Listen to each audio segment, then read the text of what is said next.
micro pour demander que c'est par lequel qu'on commence par comment réagir face à une déception amoureuse ou bien pas. Et comment oui, c'est pas là. C'est pas Hmm. là. Ce que je puis dire, c'est que c'est une question très intéressante. Et sincèrement, je ne sais pas si j'ai quelque chose à dire à ce sujet, quoi. Parce que de ce que je me souviens d'une déception amoureuse, je ne crois pas que j'ai été à la hauteur d'une bonne gestion. Et donc, par conséquent, mon comportement ne saurait être défini comme étant un conseil, en fait. En fait, c'est justement ça le partage d'expérience parce qu'il faut qu'on sache exactement où l'autre est tombé. C'est ça le témoignage. Hmm, Partage d'expérience. Là où l'autre est tombé, pour que moi, si jamais ça m'arrive, que je sache comment réagir face à ça. Ce ok. n'est pas forcément parce que mon expérience a été la meilleure, voilà. C'est juste parce que je vais dire, voilà ce que j'ai vécu, Mhm. voilà comment j'ai réagi. Et là, aujourd'hui que je connais le Seigneur, peut-être si ça m'arrivait, j'aurais pu réagir comme ça, voilà. D'accord, maman, que le Seigneur te bénisse. Alors, étant donné que j'ai déjà le micro, non, je vais une fois introduire et essayer de faire aussi en résumé l'histoire que moi j'ai vécue en fait. Tout part de cette année-là, de ce jour où j'ai rencontré un jeune homme. Pour la plupart, vous connaissez, mais maman Judy n'a pas trait de l'histoire. Et donc, c'est moi qui suis allée vers le jeune homme en premier lieu. Et suite comment dire, à ce premier pas-là, on a commencé une relation, entre guillemets, si je vais appeler ça relation amoureuse, qui n'a duré que quelques mois.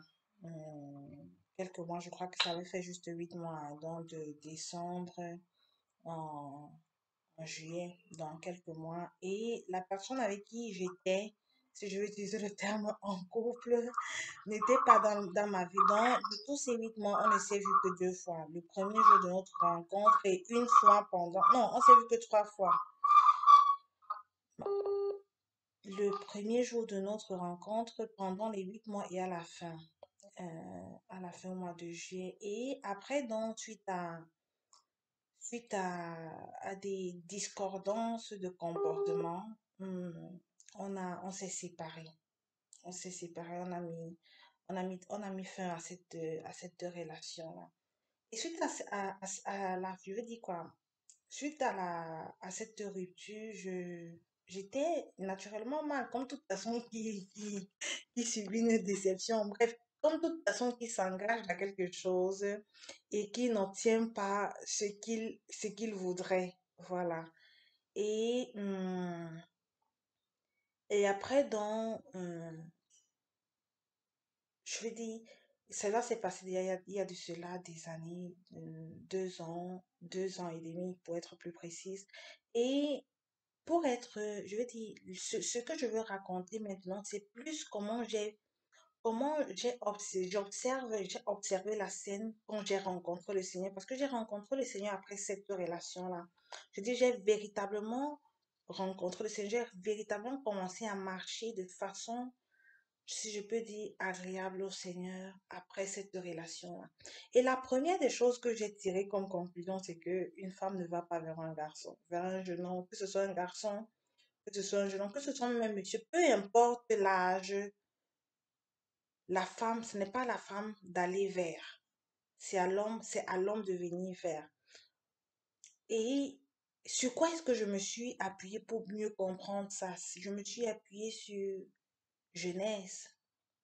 Genèse, quand on voit que le Seigneur a d'abord créé l'homme et ensuite la femme. Et nous savons que le Seigneur que nous servons est un Dieu de détail.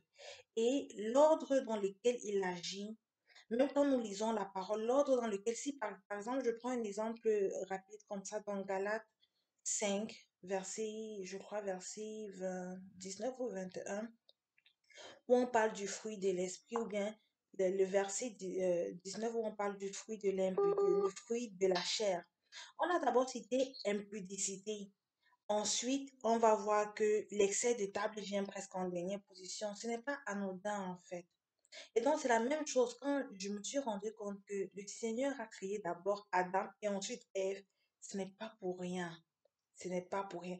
Et dans la suite même de la parole du Seigneur, on va voir des cas où, je veux dire, des mariages selon le Seigneur, ce n'est pas la femme qui va vers. c'est l'homme, c'est la famille de l'homme qui va vers la famille de la femme. Et l'autre, donc ça c'est la première des choses que j'ai compris et ça a été vraiment un grand enseignement pour moi.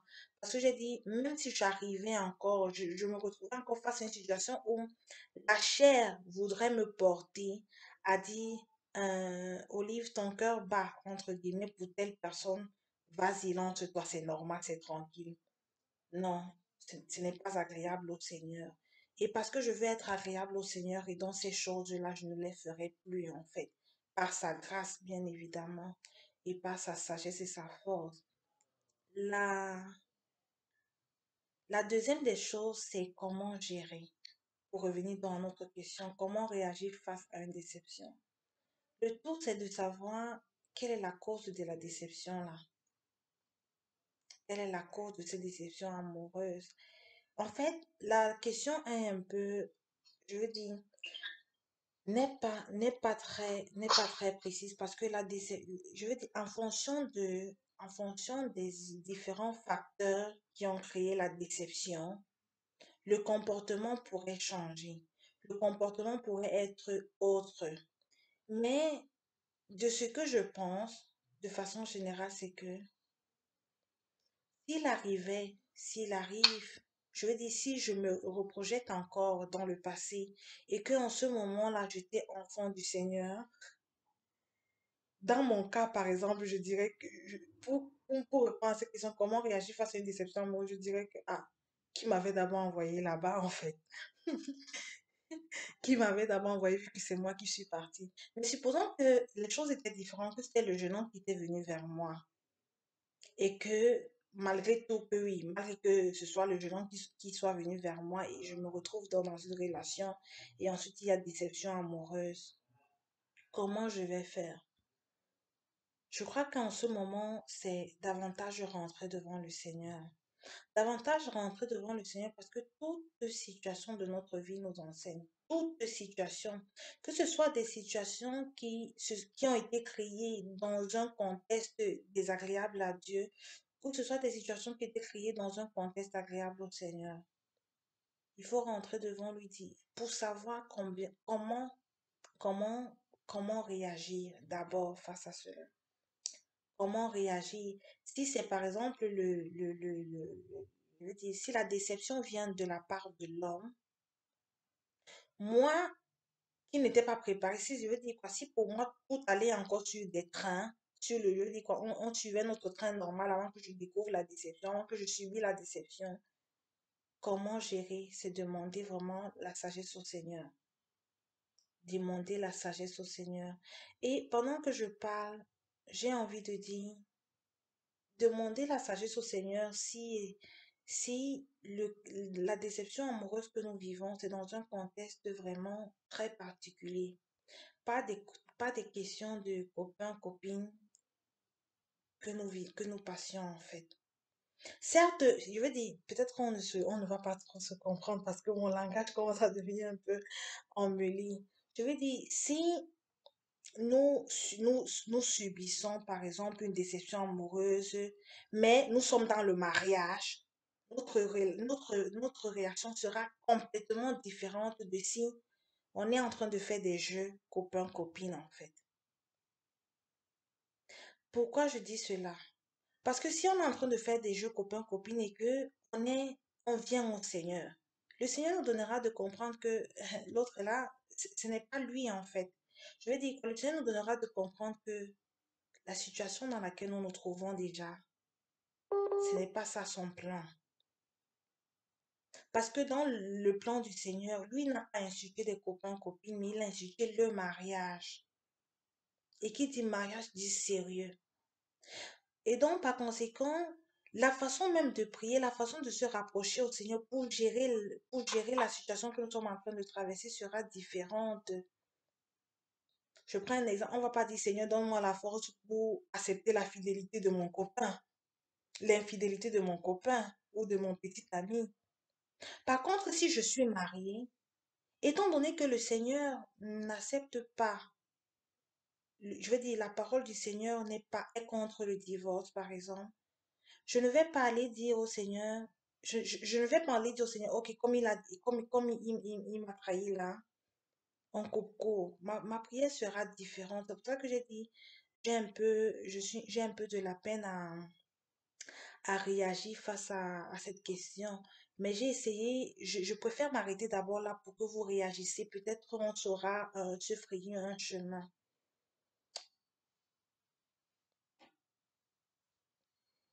Ok, amen. Amen.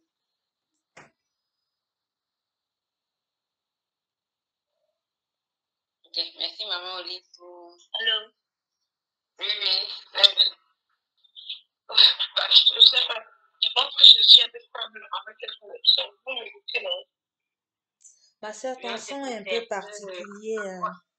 Ta voix est ta voix un peu bizarre, je sais pas. I'm sorry, I can do better.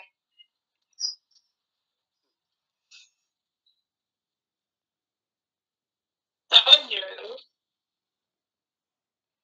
Oui, ça va mieux. Alors, Bon, je pense surtout à ceux qui vont écouter les audios. Hein. Je ne sais pas si ça va passer pour eux, mais moi, ça va.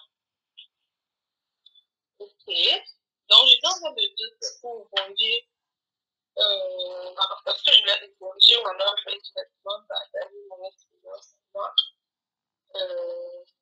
par rapport à ce que je disais, peut-être ne pas perdre l'unité. Peut-être que je vais partir de mon expérience et puis je vais revenir m'accrocher à ce qu'elle a dit. Donc, je vais peut-être parler de la dernière, la plus récente.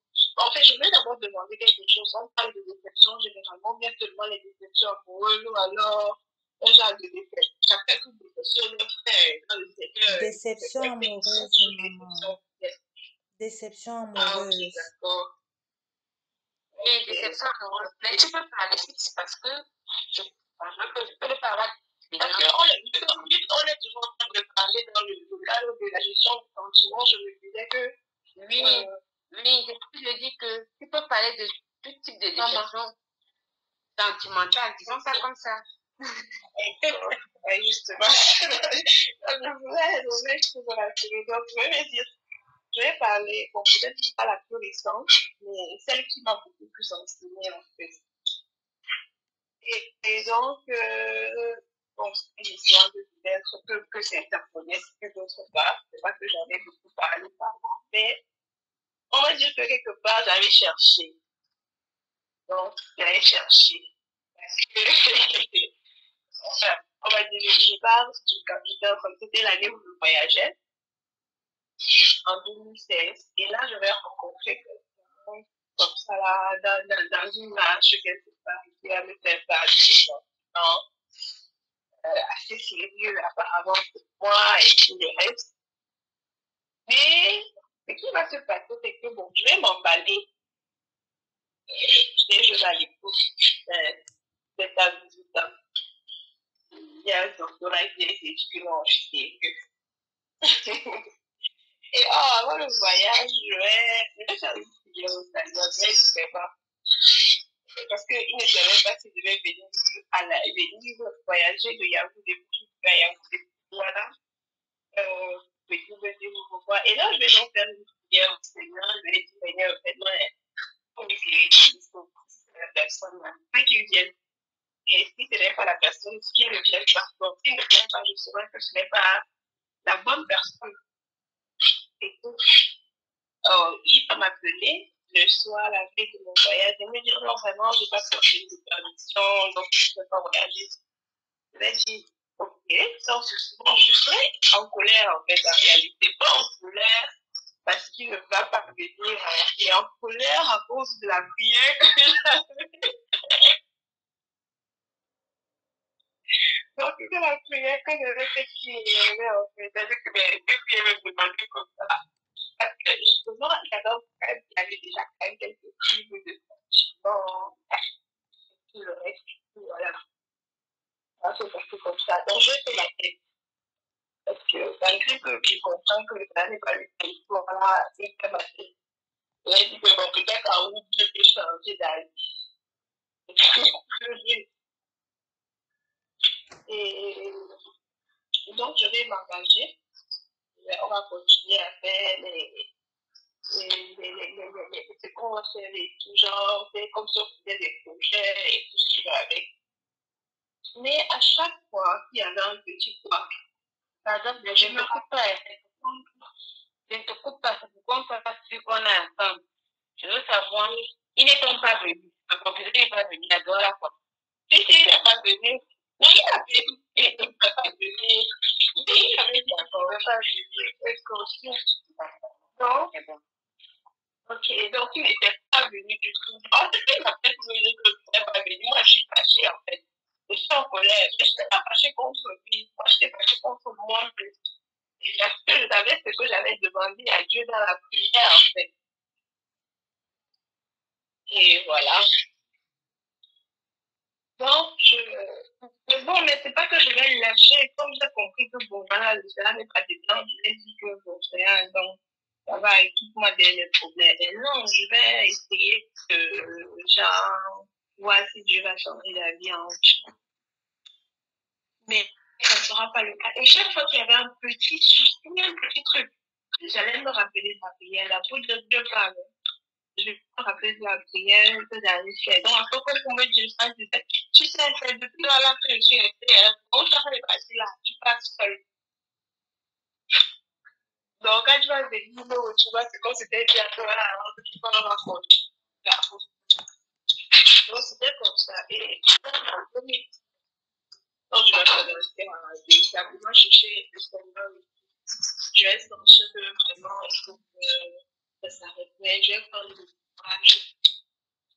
Il fallait que une situation, quelque chose qui me met vraiment, ce qui me va dire, voilà, c'est bon. J'essayais toujours, tous les coups, j'essayais toujours de reconnaître les émotions, de mettre ça aille en fait pour le mieux, parce que il y avait la passion, je vais appeler ça comme ça, c'était pas bien, c'était la passion, c'était beaucoup trop de passion, c'était de l'amoureuse, et donc voilà, c'était ça. Et du coup, c'était vraiment là, je me disais, ça peut fonctionner, mais c'était une relation qui en fait me détruisait, même si je ne m'en rendais pas compte.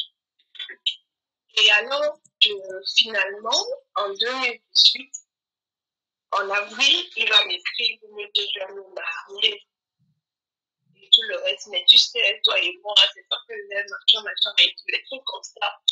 Et donc, je suis choquée. Je dis, mais celui-ci, c'est la sorcellerie ou bien il s'est dans cette histoire. Non, tu veux te marier. Mais toi, tu es avant de me parler que maintenant, c'est moi que tu fais ta vie. Tu te moques de moi. Mais non, je vais garder, le mariage a passé, c'est là que je vais vraiment trouver la porte, je vais demander la porte du Seigneur, je vais l'appeler et je vais dire vraiment mon frère, tu sais, toi qui je suis fatiguée, je suis vraiment fatiguée, je n'en peux plus, donc de grâce, je fais ça. Elle me dit, mais non, j'avais d'autres projets, je pensais que, voilà, je dis que non, yo, des projets là, arrête, arrête. Donc, c'est comme ça que je fais la charge de la relation. C'était une grosse question. Même si je ne m'étais pas rendue à quel point j'avais creusé la blessure, j'avais creusé la blessure. Et c'était profond. Et vraiment, je vais dire que c'est un constat. Et je vais donner un ça, c'est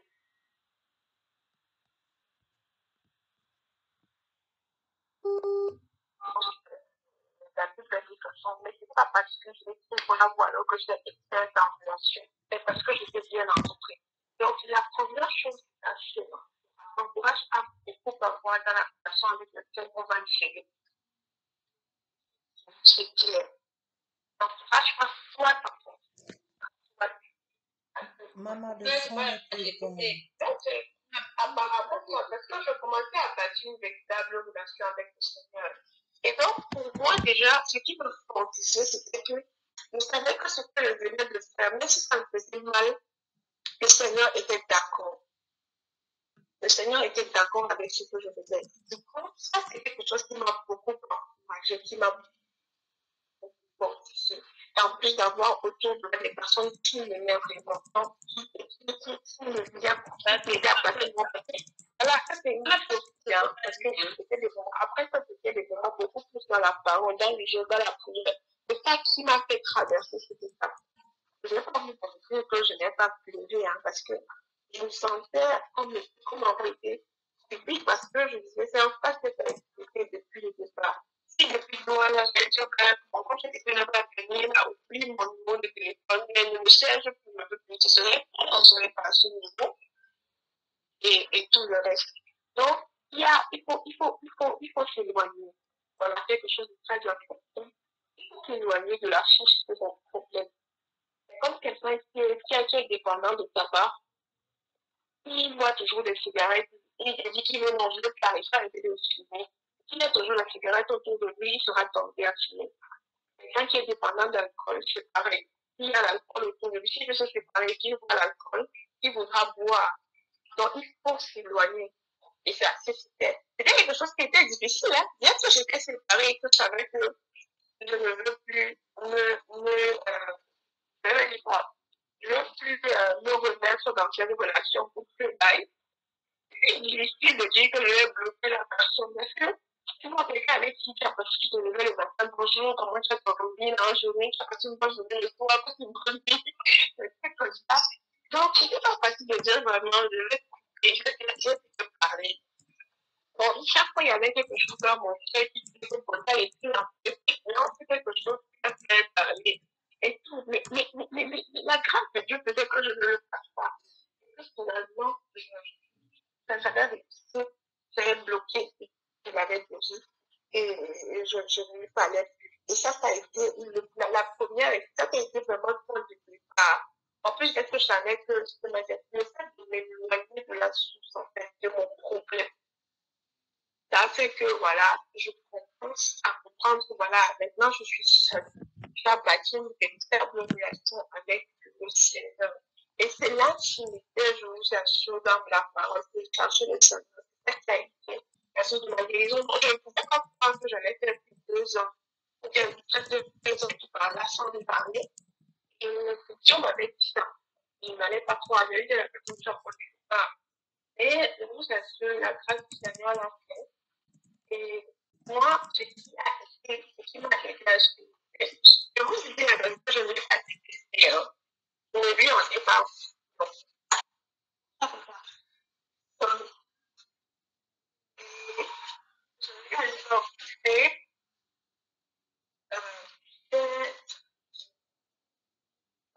voilà.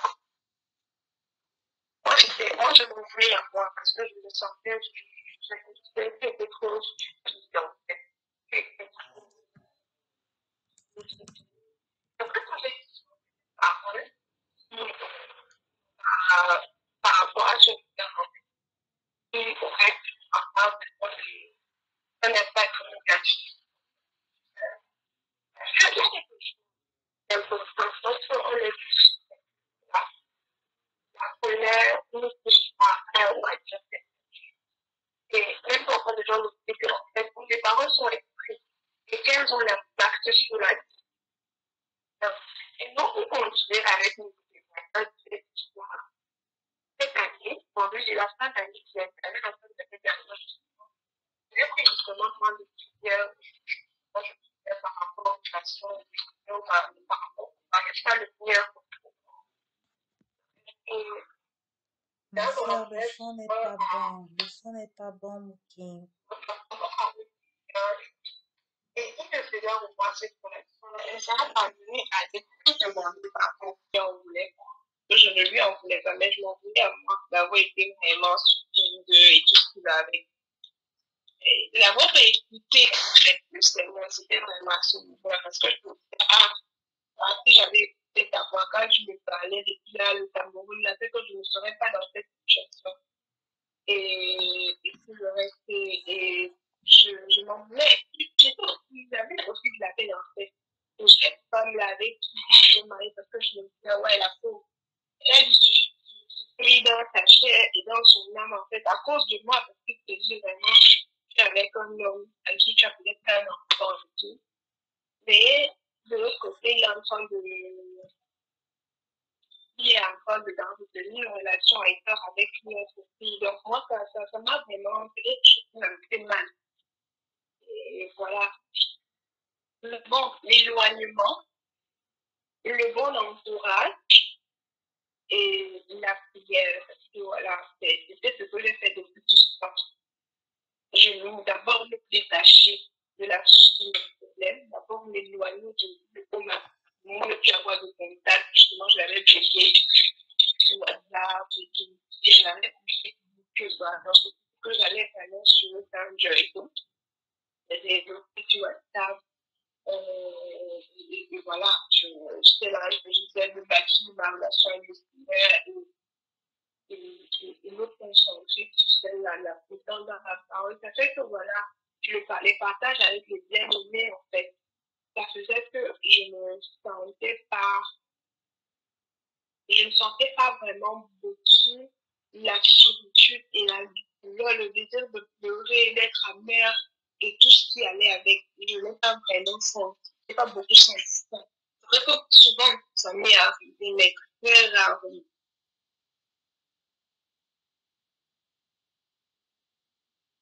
Donc, comparé à la douleur que j'avais dans mon cœur, ça m'arrivait très rarement de le dire.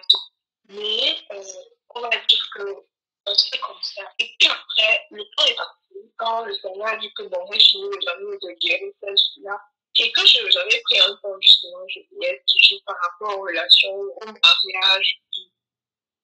Et justement, ça m'a amené à demander pardon à cet homme-là et tout. J'étais dépassée en fait, parce qu'au départ, je me disais, mais à la fin, c'est moi qui étais déçue. C'est moi qu'on a menti, c'est moi. Et moi, je ne sais pas qu'est-ce que j'ai fait pour aller demander pardon. Mais ça me faisait comprendre que justement, même si j'avais été celle qui faisait, même si j'étais la victime, j'ai été une victime quelque part coupable. Parce que dans mon cœur et avec les mots que j'ai dit des paroles, parce que même si parce qu'une malédiction méritait en effet, hein, disons-nous la vérité. Donc, avec la colère, tu as prononcé certaines paroles qui peuvent avoir de l'incidence sur la vie de l'autre. Donc, il faut aller annuler ces paroles-là. Donc, c'est là que j'ai pris le temps, j'ai prié. Je ne me suis pas aussi levée comme ça parce que ce n'était pas facile pour moi de dire que je vais aller demander pardon. Et j'ai fait quoi? Donc, je me suis levée, j'ai prié.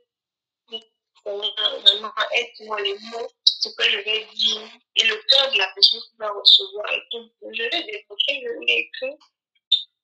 Et, et bon, ça a plus ou moins été quelque chose de simple et tout. Et genre, c'est comme s'il m'attendait, on va dire la vérité, hein. Il m'attendait.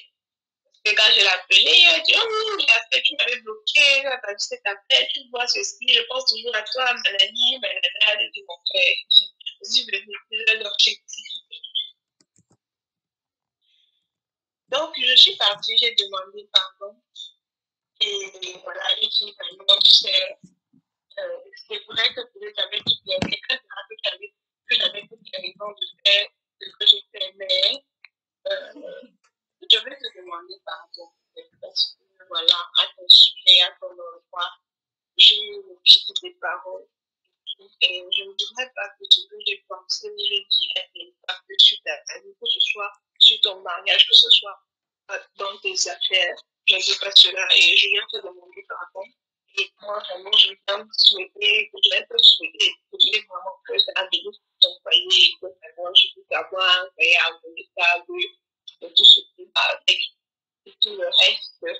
Bon, lui de son côté, il m'a fait continuer pas du genre, non, tu sais, moi j'ai toujours espoir qu'un jour, toi et moi, machin, je vais faire écouter, je pense même pas que ça ne peut pas arriver, on ne vous dit pas quelque chose et puis on retourne à manger cela. Mais j'ai eu cette force, ce courage de le faire. Et vraiment, je ne veux pas dire que c'était moi qui le faisais. En tout cas, chaque étape, comment j'ai surmonté cette déception et tout, comment, parce que j'avais mal, hein, c'est pas que je dise. j'avais vraiment mal.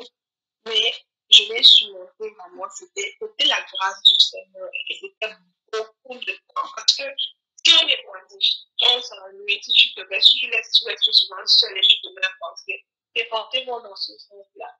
Et le chagrin t'envahit. La douleur t'amène, ça te conduit dans tous les sens.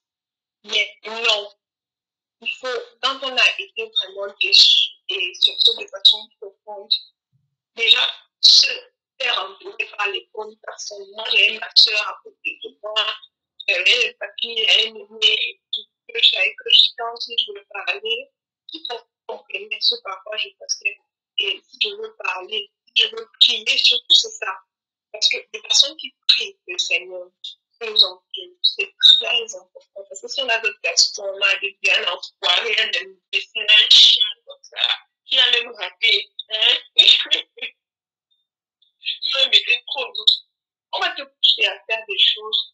Et parce que dans cette histoire, je vais vous dire qu'il y a quelqu'un qui m'a dit que pourquoi est-ce que s'il dit qu'il m'aime et tout le reste, pourquoi est-ce que j'ai entendu que je ne consiste pas, que le reste, si ça de moi, je serai la première de voir un garçon qui est pas.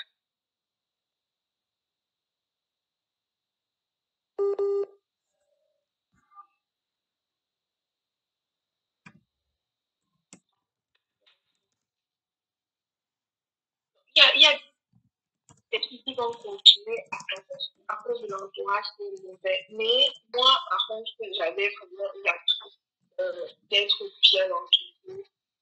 Et, et,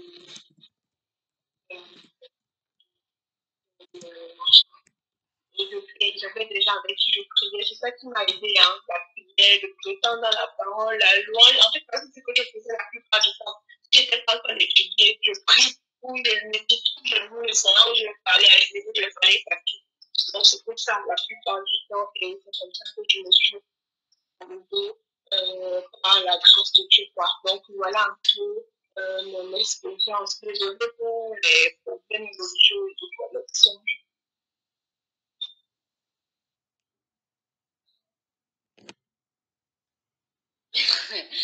Maman Oli, tu n'étais pas d'accord d'expliquer pourquoi. Ok, on va pas parler pour le partage Amen. de la sœur, mais ok, maman Oli, tu peux y aller. Hein. Ah, Il faut pas que ton inspiration. Amen, mon chat. Tu sais, commencer des fois un sujet, c'est des fois difficile, hein, surtout quand j'ai dit, selon, à l'entendre mes propos, quand on ne sait pas vraiment la directive. Le témoignage de la sœur Merveille m'a inspiré dans le sens où, premièrement, la façon qu'elle a géré étant la gestion de cette déception, c'était dans le Seigneur. Et vraiment, c'est très enrichissant et vraiment très fortifiant encore sa façon par laquelle elle a géré. Dans mon cas précis, je n'étais pas dans le Seigneur, c'est-à-dire que je n'étais, je vais dire quoi, quand je dis je n'étais pas dans le Seigneur, ce n'est pas pour rien, c'est parce que je dis, je n'étais pas enfuie dans le Seigneur. Pour moi, le Seigneur, c'était celui-là qui te protège, qui te donne à manger et tout. Et ça s'arrête là pratiquement. Mais ce n'est pas quelqu'un que quand tu traverses une situation, tu peux également te retourner vers lui, prier, par exemple, méditer, afin que sa parole t'éclaire, sa parole te fortifie, sa parole te donne la sagesse. Et dans mon cas, par exemple, hmm, maman, Jeanne, ton micro n'est pas fermé, maman. Euh, je veux dire quoi, c'est moi qui ai mis fin à la relation. Parce que déjà, ça n'allait pas. J'ai dit, on n'était pas en phase comportementalement parlant.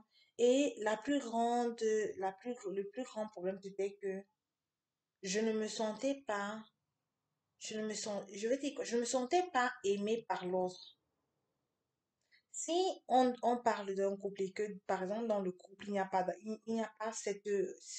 on dit, cette réciprocité, voilà, il n'y avait pas de réciprocité de sentiments, rien et rien. Et donc, c'est quand je me rends compte que mais, la réciprocité tarde à venir, c'est là que mes yeux s'ouvrent, mes yeux commencent à s'ouvrir par rapport au premier pas que j'ai fait. Parce que quand j'avais fait le premier pas, je ne l'ai pas caché, je racontais à mes très proches. Et tous étaient surpris. Tout le monde disait que, mais Olive, qu'est-ce qui s'est passé par là? Ça ne te ressemble pas, en fait. Ça ne ressemble pas à notre Olive et tout. Mais à l'instant T, je disais que si c'était à refaire, je le referais, je le referais et je le referais. Des choses, des films, quoi. Et quand je me rends compte que mais, la réciprocité ne vient pas, ce que j'attends ne vient pas et tout, je dis non. Et ceux-là qui m'avaient parlé avec peut-être raison. Parce que justement, si ce n'est pas l'homme qui est venu vers toi, tu vas travailler tout seul en fait. Tu vas essayer, tu peux même lui donner tout l'amour que tu as, entre guillemets. Tu peux lui donner tout le soin, toute l'attention, je vais dire ça. Mais tu n'auras rien. Et donc, c'est l'un des comportements de base qui m'a mis en colère au point où j'ai vraiment mis fin à la relation.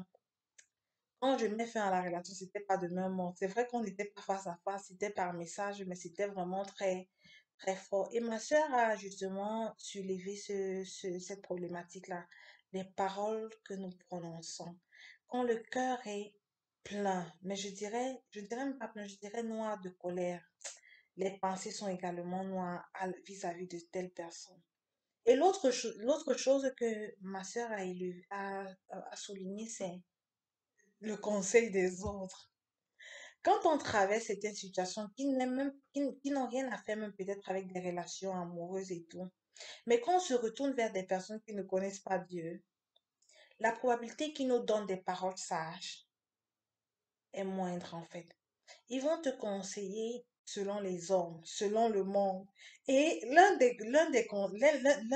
des paroles réconfortantes qu'on m'avait dit en ce moment, c'est que mais il ne sait pas ce qu'il fait. Il va retourner. Il va retourner. Seigneur Jésus, qu'est-ce qu'il va retourner? Non, non, il ne sait pas. Qui?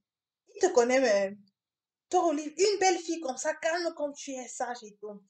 Il ne sait pas ce qu'il fait. Vraiment, il a perdu une terre. Or, ce sont des paroles. Déjà que tu rentres, tu mets fin à une histoire parce que il n'y a pas de réciprocité. Quelqu'un te dit, non, non, ne te dérange, laisse ça, ne te dérange pas, maman. Comment on dit quoi, chauffe ton palu, mais il va retourner. Tu commences à t'enfler d'orgueil parce que tu dis, ah, finalement, j'aurais un moyen pour me venger, entre guillemets. Un moyen pour retourner la médaille. C'est-à-dire que tu attends impatiemment qu'il revienne, donc qu'il retourne pour également faire, comment dire, pour ne pas également donner de réciprocité et lui faire mal. Chose qui n'est jamais arrivée. Mais quand je dis jamais, c'est que ce n'est jamais arrivé. C'est-à-dire, depuis ce jour-là jusqu'au jour d'aujourd'hui, ce n'est jamais arrivé. Et ça ne va jamais arriver. Bon, ça ne va jamais arriver, disons-le comme ça. Et donc, j'ai quand le temps passe, après la rupture, donc justement, je me rends compte que je suis vraiment pleine de douleur, de colère à son égard. Mais en même temps, c'est moi qui l'ai bloqué. C'est-à-dire que, et même comme je l'ai bloqué seulement sur WhatsApp parce que je n'ai pas attendu un peu comme la sœur merveille. Non, je l'ai bloqué sur le jour comme j'ai dit que mon ami c'est ciao, ciao là. Je l'ai bloqué le lendemain. Donc, il n'a même pas eu le temps de s'expliquer et tout. Mais la colère était là. Or, c'est une colère qui aurait pu, je veux dire quoi, déjà la séparation aurait pu se passer différemment. Et de deux, les choses auraient pu se gérer différemment. Mais la colère était là et il n'y avait pas un moyen pour que je déverse ma colère là sur lui. Donc, c'est resté là, dans mon cœur et tout. Les premiers jours, je dirais même les premiers mois, je n'ai pas coulé une larme. Je n'ai pas coulé une larme parce que je disais, c'est lui qui a tort, c'est lui le fautif. Et si je me mets à verser les larmes pour lui, c'est un peu comme me mettre la cerise sur le gâteau qu'il a déjà. Donc, je le laisse avec le gâteau, mais la cerise, je ne lui donne pas ça. Je lui donne pas cette satisfaction qu'il pourrait même penser ou entendre, même si dans 50 ans, que la fille savait pleurer pour moi, en fait. Mais entre-temps, le chagrin est toujours là. Les larmes ne coulent pas, mais le cœur est attristé, mais vraiment attristé. De façon que quand tu parles, même quand je racontais l'histoire à mes proches, je veux dire la rupture, J'étais en colère. Tellement en colère que si on le mettait devant moi. Je suis pas quelqu'un de violente physiquement, mais je ne sais pas, certainement j'aurais mal réagi en fait. Et le temps est passé, le temps est passé. Donc, en novembre, c'est-à-dire on rentre en août et en novembre, quelques mois plus tard, j'étais en communauté là. On a fait un culte sur le pardon qu'il faut pardonner et demander pardon parce que ça libère et tout. Moi, je me suis mise à côté parce qu'en ce moment-là, je commençais vraiment ma marche avec le Seigneur. C'est-à-dire quelques mois après la rupture, je commençais vraiment ma marche avec le Seigneur. Et donc, c'est comme ça que j'ai commencé à méditer encore. Je crois que c'est dans Éphésiens qui dit que si vous êtes en colère, ne vous couchez pas sur votre colère. Je crois que c'est dans Éphésiens, hein, ou dans Colossiens, ou Corinthiens. Je crois que c'est quand même dans les épîtres de Paul. J'ai médité dessus, mes bien-aimés. J'ai dit, ok, je vais aller lui demander pardon. Parce que si j'attends que lui me demande pardon, ça n'arrivera jamais. Quand je veux me libérer. Donc, déjà, je partais demander pardon parce que je voulais me libérer. Vraiment, je voulais me libérer de ça. C'est comme ça que je l'ai appelé. Bref, à la fin, on a pu causer. Je lui ai demandé vraiment pardon par rapport aux mots que je lui avais dit par rapport à le jour de la rupture et également aux pensées que j'ai eues à son égard et tout. La conversation s'est très bien passée. Je dis tellement très bien que ça a même failli être encore un piège à nouveau. Un piège à nouveau pour le lendemain. Parce que les jours qui ont suivi, j'ai voulu prendre encore le téléphone pour aller contacter le jeune homme pour dire que c'est comment et tout. J'ai dit que nada. Nada. Comme la sœur m'avait l'a si bien dit, c'est que quand on a été, quand on a vomi quelque chose, on ne rentre pas ses vomissures. On ne rentre pas. C'était là vraiment le combat. C'était là vraiment mon combat. Ne pas, même si c'était toujours envers lui, ne pas rentrer, ne pas rentrer, ne pas rentrer à cette chose-là que tu as commis autrefois et qui n'était pas bonne. Parce qu'en ce moment, j'étais vraiment disposée, je veux dire quoi, prédisposée plutôt, pas disposée, prédisposée à lui dire que, ok, ça dit quoi? Alors, ça dit recommencer à faire, quand on dit coller chewing-gum là, et on se retrouve encore dans une relation où on ne sait pas quel était le début, quelle était la fin. Mais j'ai dit non. Là, je vais utiliser le terme orgueil. J'avais vraiment, il y a eu un petit orgueil qui a commencé à naître en moi. J'ai dit que non, je ne me rabaisserai pas jusqu'à ce niveau. Mais la chose a perduré. Je veux dire quoi, la colère, je lui ai demandé pardon. Mais la colère a perduré parce que il ne revenait pas dire que, oh, tu me manques. Et vraiment la gestion de cette déception, hein, je ne savais même pas comment raconter ça parce que ce n'est pas un exemple. Je ne me suis pas rapprochée du Seigneur, mais pas du tout pour gérer cela. Je lui ai dit quoi? Déjà que c'était ma toute première relation, donc j'étais comment dire novice dans le domaine, mais je m'attendais à ce que ça passe au plus tôt, ça dit que cette colère-là, ça disparaisse et tout, mais à ma faute, à ma grande surprise, ça ne disparaissait pas. Ça restait, ça restait, ça restait. Mais aujourd'hui, vraiment, au fil du temps, je veux dire, au fil des partages avec les aînés dans la foi et tout, j'ai pris du temps pour travailler vraiment encore sur cette blessure qui a été créée. Même si c'est que je l'ai fait avec, disons, un peu de retard, je crois qu'il y a ce dicton qui dit mieux vaut tard que jamais. J'ai vraiment pris le temps de mettre les genoux au sol vraiment pour demander pardon au Seigneur d'abord pour commencer. Demander pardon pour le mauvais geste que j'ai fait, c'est-à-dire aller draguer un homme. Parce que c'est ce que j'avais fait, même si c'était euh, à la façon subtile, c'est ce que j'avais fait pratiquement. Et de deux, prier afin que tout lien, c'est-à-dire déjà que j'obtienne la restauration, mais que tout lien ait pu se créer entre ce jeune homme et moi soit brisé. Soit brisé afin que ma vie je la vive, comment dire, je la vive de mon côté et lui de son côté. Parce que avec lui, il n'y aura pas, il n'y a plus, il n'y a pas, à part le jour où je l'avais contacté pour lui demander pardon, il n'y a plus eu des jours où euh, on s'est assis pour reparler de notre histoire d'avant. Non. par exemple, différemment de la sœur Merveille qui dit que non, le gars était, il attendait même pas avant son appel, quoi. Non, non, il n'y a pas eu des jours comme ça.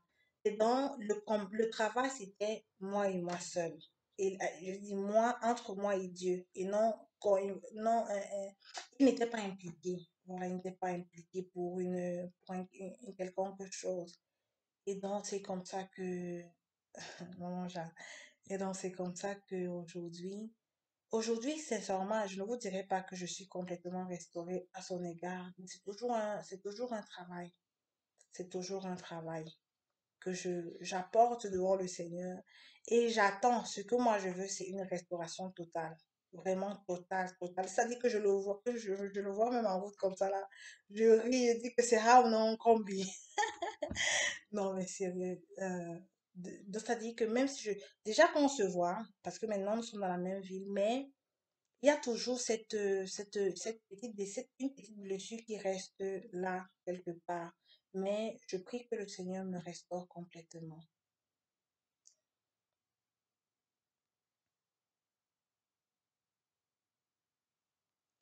Maman Jeanne, j'ai fini.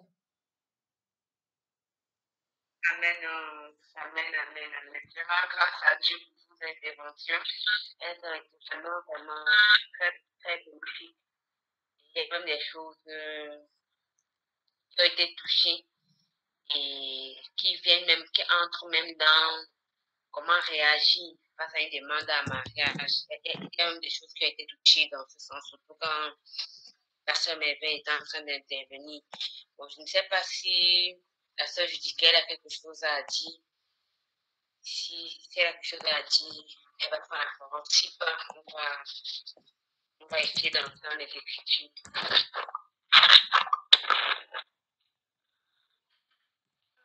Non, non, t'inquiète. Je n'ai pas quelque chose à dire.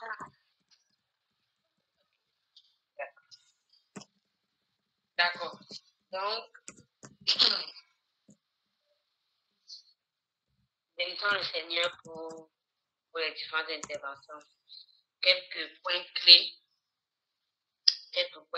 qui ont été évoqués dans les interventions des unes et des autres concernant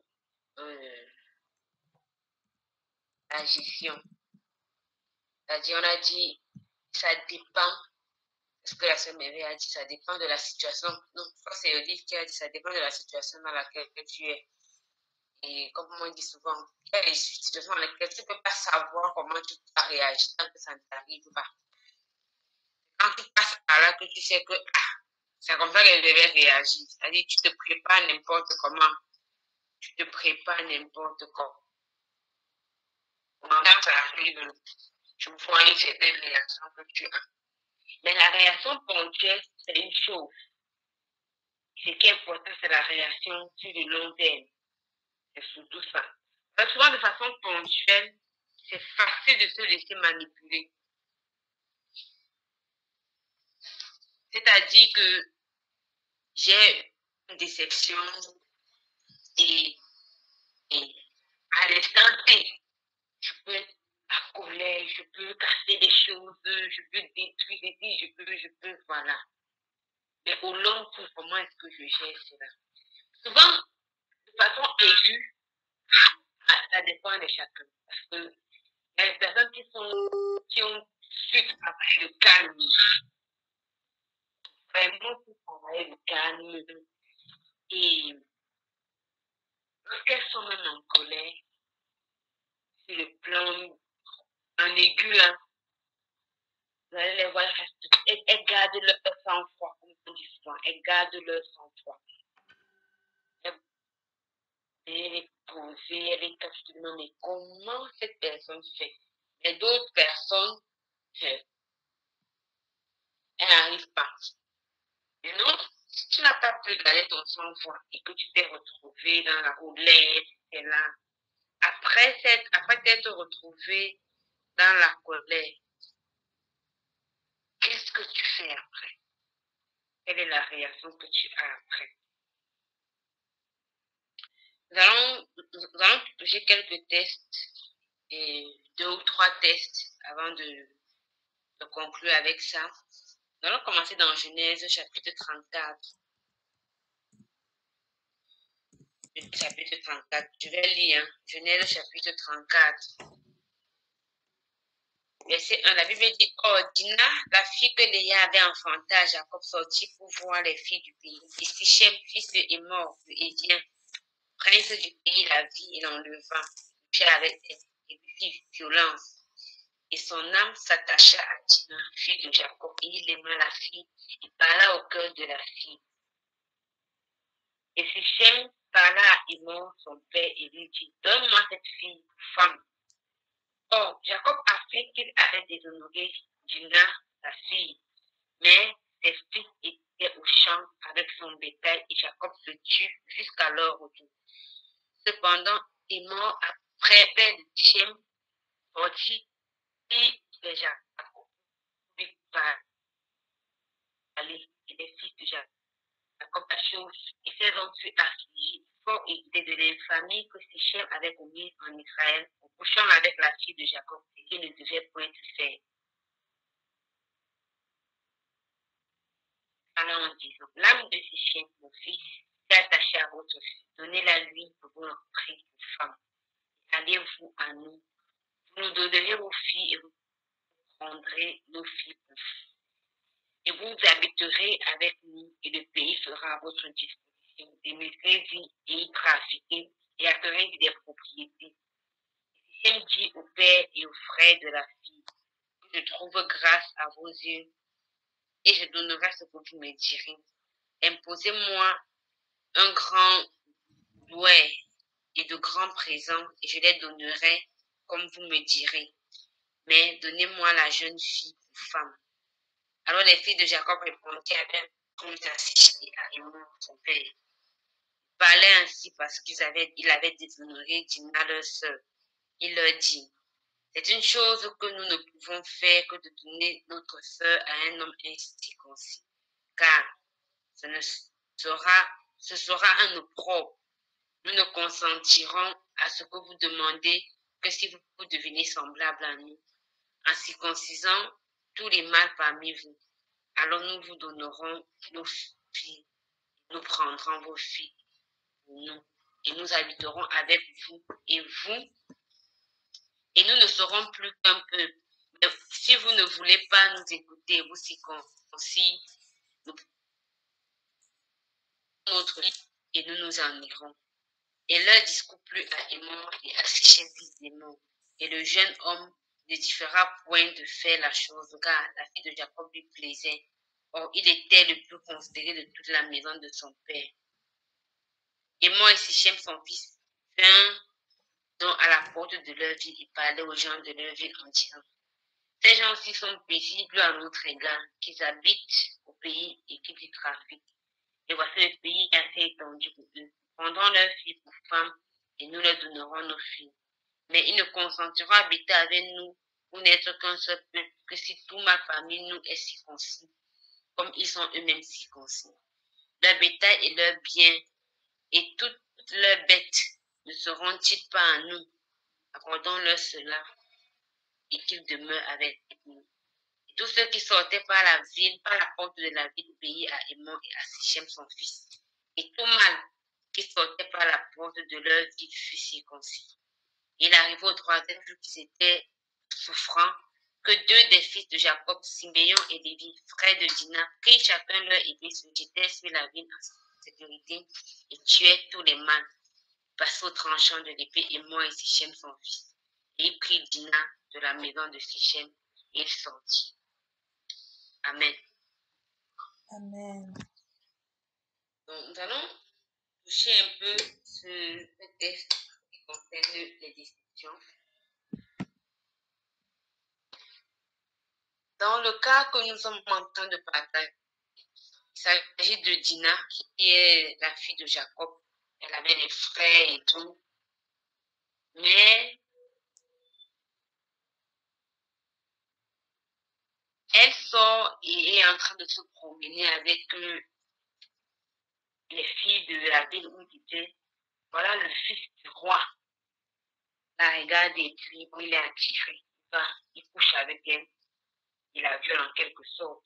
Mais après ça, il se rend compte que vraiment, il aime la fille et veut l'épouser. Voilà, son père va passer le contrat avec la fille, avec la famille de la fille.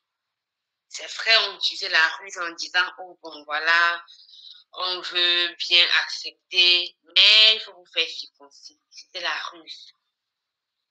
C'était la ruse parce que leur intention, c'était de tuer tous les mâles. Ils n'avaient pas pardonné. Ils n'avaient pas pardonné la situation par laquelle leur soeur est passée. Leur soeur a traversé un moment difficile. On va dire ça comme ça, sur le plan sentimental. Et je me rappelle une fois, je vous disais que parfois les personnes qui sont impliquées dans nos problèmes gardent plus de séquelles même que nous. J'avais dit ça la dernière fois. Et que c'est très important de savoir à qui parler lorsqu'on a un problème.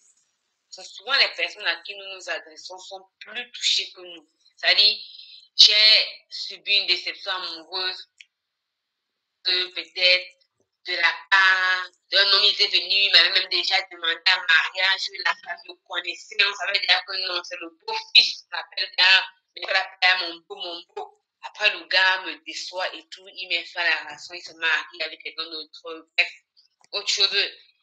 Moi, je réussis à pardonner. Je prends un peu le cas de notre soeur qu'elle a partagé. Elle peut réussir à pardonner, mais peut-être le fait que peut-être la famille le connaissait, les amis, eux, ils ne réussissent pas à pardonner. Maintenant, les gens peuvent aller, en fonction de la croyance de chacun, d'autres personnes peuvent aller même jusqu'à chez les marabouts pour faire des imprécations et tout, parce qu'on se dit non. Mais toi, de ton côté, pourtant, ça a été difficile. C'est toi qui es passé dans la situation, mais tu as réussi à pardonner. Dans le cas de Dina, elle, on ne donne pas trop son point de vue, mais on sent qu'elle a pu pardonner ce qui s'est passé. Elle aurait pu dire vraiment, papa, je ne suis pas d'accord. Mais ses frères, ce n'était pas le cas. Ce n'était pas le cas. Et le fait qu'ils n'avaient pas pardonné, ils ont utilisé la situation. Utiliser la situation pour donner leur proposition. C'est une proposition malsaine. On dit, bon, voilà, il faut faire qu'ils vont faire. La première fois que c'est oui, c'est vrai, ils ont vraiment, ils connaissent vraiment le Seigneur et tout, ils ont compris, vraiment, ils ont compris qu'il ne faut pas se mélanger avec les païens tant qu'ils ne sont pas complétés. Voilà. Donc, ils ont utilisé la parole du Seigneur comme une ruse pour pouvoir détruire ce peuple-là. Ils n'avaient pas pardonné, ils n'avaient pas pardonné. Nous voyons un peu ce que les déceptions peuvent amener lorsqu'on n'est pas guéri. La destruction. La destruction de tout un peuple. C'est pourquoi, comme la sœur Merveille disait encore, c'est important de pouvoir pardonner et de retourner même sur notre service de dire, il faut comprendre à la personne, effectivement, je t'ai pardonné. Effectivement, je t'ai pardonné. Je vais nous raconter l'histoire d'un frère. Récemment, on avait pris un programme de prière avec lui. On avait fait un programme de prière ensemble parce que c'est un frère, c'est un ami, c'est un collègue, c'est un promotionnaire. On a fini les études ensemble. Mais depuis, il n'a pas vraiment pu se stabiliser et tout. Il n'a vraiment pas pu trouver un travail et tout et tout. Donc, finalement, nous avons fait un programme de prière ensemble. Et après le programme de prière, quelques après il me dit, oh ma soeur, vraiment le Seigneur est merveilleux. Ça Dieu et tout. Je dis, mais qu'est-ce qui s'est passé? Il me dit, il y a une soeur qui lui a écrit le message, la veille du jour qu'il me fait signe pour lui dire, maintenant je t'ai pardonné, ta vie est libérée, Dieu peut te bénir. Je dis, mais il me dit qu'il n'a jamais su que cette fille avait son mal, comme on dit souvent là, que cette fille avait son mal. Ce qui se passe en fait, c'est que lui, il a connu la fille parce qu'elle était la sœur d'un autre collègue à nous, un camarade de classe. Et elle était hospitalisée dans le CH. Nous avons fait le stage d'internat, notre stage de dernière année, parce qu'elle était asthmatique. Et lui partait de temps en temps, étant enfant de Dieu, prier à l'hôpital, dans sa salle d'hospitalisation avec elle et tout, puisqu'il était l'ami de son frère. Il partait prier avec elle et tout ça. C'est une fille, c'est sa cousine, mais elle était dans la maison du monsieur, sa cousine, le collègue, mais elle était dans leur maison. Une fille qui a traversé des moments difficiles, elle n'était pas ses parents et tout et tout. Donc, il a commencé à être proche d'elle, l'encourager et tout. Voilà, un jour, la fille l'invite à une prière quelque part. Ils vont là-bas à la prière et il y a une femme à la prière qui se dit prophète, prophétesse, je ne sais pas trop. Il parle et qui dit au monsieur, Dieu ne a donné ta femme, je ne sais pas pourquoi, tu cherches encore et tout. Donc, quand on lui dit ça, la fille comprend que c'est d'elle qu'on parle. Puis c'est devenu proche, mais il n'avait pas de à la femme amoureuse. Mais tu peux être proche de quelqu'un, vous savez que vous êtes vraiment proche de quelqu'un, tu n'as jamais eu de confiance ensemble, mais c'est comme si vraiment vous êtes déjà ensemble. Donc, c'était un peu ça.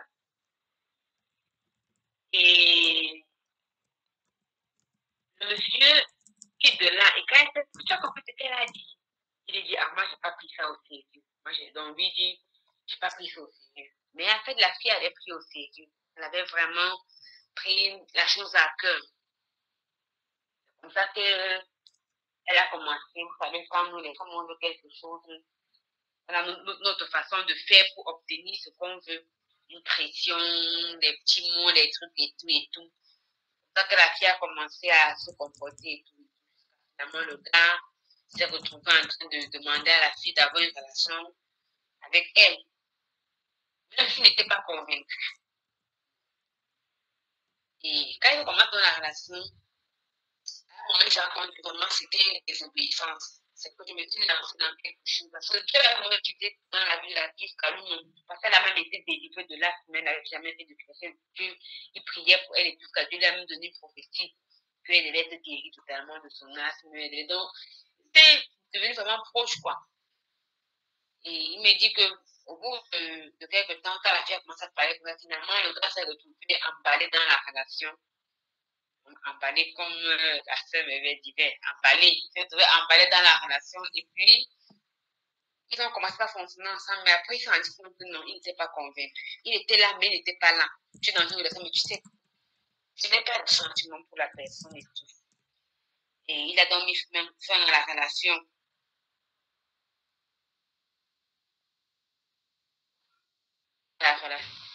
Garder ça dans son cœur. Je vous dis, c'est un truc de ce janvier-ci. Donc, 2 ans après le programme qu'ils ont pris ensemble, 2 ans après que la fille écrit le message, lui dit, voilà, je te pardonne, tu es libéré, Dieu peut te bénir. Vous savez, la fille a gardé, parle d'une chrétienne, elle a gardé cette colère-là dans son cœur pendant tout ce temps. Elle a gardé cette colère dans son cœur pendant tout ce temps. Et il a fallu que vraiment le Seigneur la touche. Il était vraiment comme que sûrement au bout de façon à prier pendant ce programme. Je pense qu'il y a quelque chose qui bloque ou qui ne peut pas avoir du travail et tout. Que le Seigneur dégage la situation, qu'il ouvre des portes et tout ça.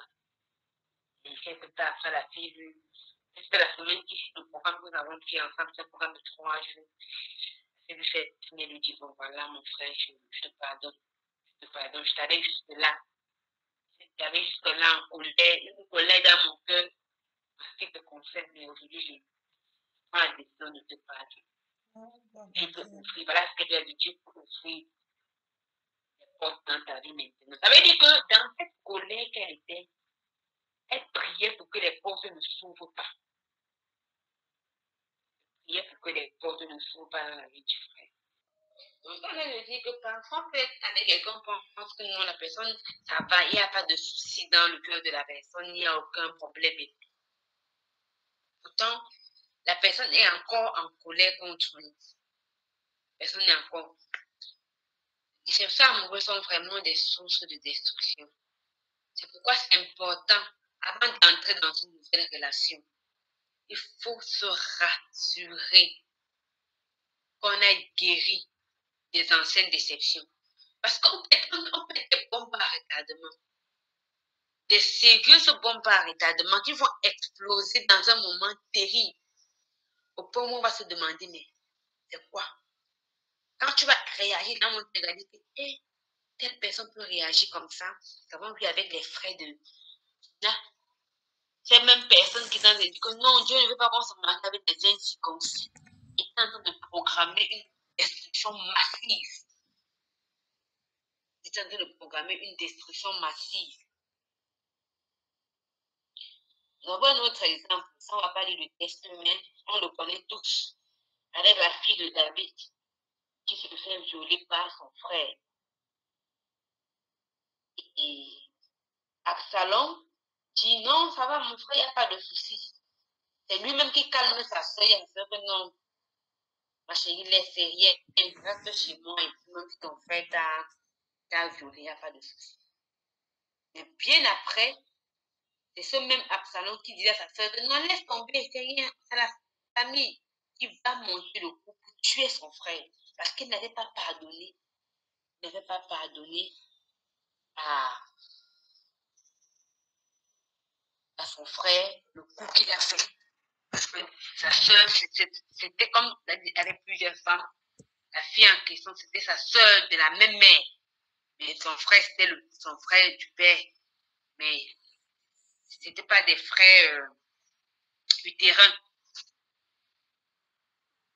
Le troisième exemple qu'on va prendre toujours dans la Bible, c'est concernant la belle-fille de Judas. Nous connaissons bien l'histoire avec la belle-fille de Judas. Elle épouse le premier fils de Judas qui meurt sans avoir d'enfant.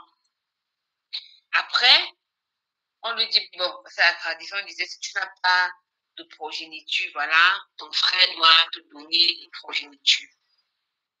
Elle me déclare que son frère était méchant. Et il jetait la semence et tout ça, énervé, Dieu l'a frappé, il est décédé. Judas lui dit, bon, il n'y a pas de souci, hein. Je vais te donner mon troisième fils. Quand il va grandir, donc il faut rester chez vous. Quand il va grandir, je vais t'amener mon troisième fils. Mais dans son cœur, il n'était pas d'accord. Mais cette femme-ci là, ça doit être une sorcière. Comment elle peut rester à mon premier fils, il meurt, mon second fils, il meurt. Est-ce que je peux encore porter mon troisième enfant pour lui donner? Et cette femme reste et attend. Elle attend, elle attend, elle attend. Mais Judas ne respecte pas sa promesse. Judas ne respecte pas sa promesse et elle réfléchit. Elle se dit, bon, voilà, comme il n'a pas respecté sa promesse, je vais trouver d'autres moyens pour pouvoir mettre au monde. Je ne vais pas rester comme ça, moi aussi, je vais décider sans avoir mis au monde. Non, je vais moi-même me battre de mon côté. Et la femme décide donc de se maquiller, tout ça, de se mettre comme si elle était une prostituée. Tamar donc décide de se mettre comme si elle était une prostituée en route et tout. Elle attend. Quand Judas passe, elle fait un complot. Elle dit, bon, voilà, elle fait les manières et tout. Elle se dit, bon, pourquoi ne pas? Il va y coucher avec elle. Quand elle finit, elle demande, voilà, je veux telle chose. Elle dit, bon, je n'ai pas ça. Mais néanmoins, elle dit, bon, ok, comme tu n'as pas de fils, donne-moi comme gage ton bâton, donne-moi ta tunique, donne-moi ça. Donc, elle prend le gage, elle dépose. Il part. Après, il envoie le veau à son ami. Voilà, il va me donner un prostituée que j'ai vu à tel endroit. Il va lui remettre le matériel que j'ai récupéré. Et puis, tu fais ma verge chez elle. Lorsque son ami retourne pour voir la fille, quand il arrive, il ne la voit pas. Il dit, bon, bah, je n'ai pas vu. Lui aussi, il banalise, ok, il n'y a pas de souci. Il reste dans son coin et on lui dit, oh, ta belle-fille enceinte et tout, parce qu'en Israël, on ne blaguait pas avec ça. Hein. Ça, c'était pour de lapider, on ne jouait pas. La loi était vraiment stricte. On dit, voilà, il y a ta belle-fille qui est allée coucher avec je ne sais qui, elle s'est prostituée, elle est même enceinte et tout. Il faut venir régler le problème. Quand le gars vient pour régler le problème, il arrive, elle sort là avec une ruse terrible. Elle dit, bon, ok, il n'y a pas de souci, il faut reconnaître le père de mon enfant. Que la personne qui va reconnaître son matériel sache que c'est lui le père de mon enfant. Quand il met le matériel, tu te rends compte que mais c'est lui, c'est sa verge. C'est là où il se répand, parce que lui-même se rend compte que c'est lui qui a poussé Tama à jouer ce rôle de prostituée. Parce que la promesse qu'il avait faite au départ, il n'a pas respecté. Il n'a pas respecté et il se répand. On est en train de parler des déceptions sentimentales, des déceptions amoureuses. Dans le texte, nous voyons comment, c'est dans Genèse 38, hein, pour que nous puissions lire. Comme Olive écrit les textes, Genèse 38. Nous voyons à quel point les déceptions amoureuses peuvent pousser les gens à bout. À quel point les déceptions amoureuses peuvent pousser les gens à faire des choses incroyables. Voilà une femme qui n'avait jamais imaginé qu'elle puisse jouer le rôle d'une prostituée. Qui est obligée de se faire passer pour une prostituée parce qu'elle est déçue, elle a été trompée. On a joué avec ses sentiments. Elle se dit, mais non, je ne peux pas laisser ça passer comme ça, je vais me venger. Le désir de vengeance. Quand les déceptions nous poussent à chercher à faire du produit, on devait rembourser ce qu'il m'a fait. Ça, je ne peux pas laisser ça.